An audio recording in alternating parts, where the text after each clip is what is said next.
நாகேந்திரனுடைய அந்த யாத்திரை அதுல கூட்டணி கட்சியா இருக்கக்கூடிய மற்ற கட்சிகளுக்கெல்லாம் அழைப்பு இருந்துச்சு, உங்களுக்கு ஏன் அழைப்பு இல்லை? யார் சொன்னா? இந்த ஃபோன் நம்பரை காட்டுனா என்னை கூப்பிட்டாரு. நேற்றைய தினம் நான் கலந்து கொள்ளாததுக்கு வருத்தப்படுறது காரணம், என்னுடைய மாநில துணை பொதுச் செயலாளர் அட்வொகேட் முரளி திருவாரூரில் இறந்து போனார். இறப்பு நிகழ்ச்சிக்கு முக்கியமா இது முக்கியமா? எனக்கு அது முக்கியமா இல்லையா? என்னுடைய மாநில நிர்வாகி, மாநில துணை பொதுச் செயலாளர் முரளி, அட்வொகேட் முரளி திருவாரூரில் இறந்து போனார். அந்த நிகழ்ச்சியில் கலந்து கொள்ள போயிட்டேன், அதனால போக முடியல, இல்லாட்டினா போயிருப்பேன். அப்போ உங்களுக்கு அழைப்பு இருந்தது? அழைப்பு கூப்பிட்டாருங்க. இல்லை கேளுங்க, மாநிலத்தில் அவர் நயனா நாகேந்திரன் எனக்கு கூப்பிட்டு, அண்ணா இத்தனாம் தேதி 6 மணிக்கு நான் வந்துருங்க, நீங்கள் இது பண்ணணும் அப்படின்னு சொன்னார்.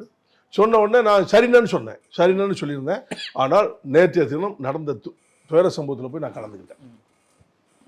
ஓகே, அதனால போக முடியல, இதுதான் உண்மை.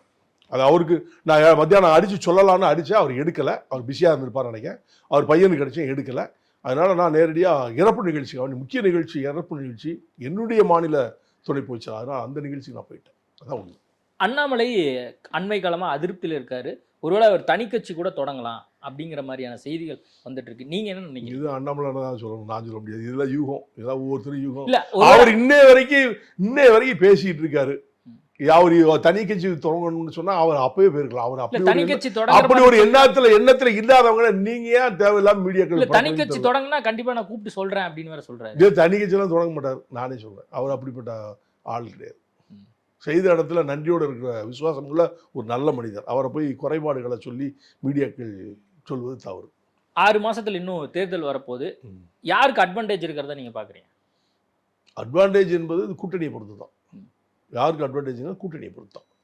அது திமுக இருக்கட்டும், அதிமுக இருக்கட்டும். கூட்டணியினுடைய தலைமை யாராக இருந்தாலும், கூட்டணியுடைய எத்தனை கூட்டணிகள் யாரோடு இணைகிறார்கள், அந்த கூட்டணி அடிப்படையில் தான் அதிகாரத்துக்கு வர முடியும்.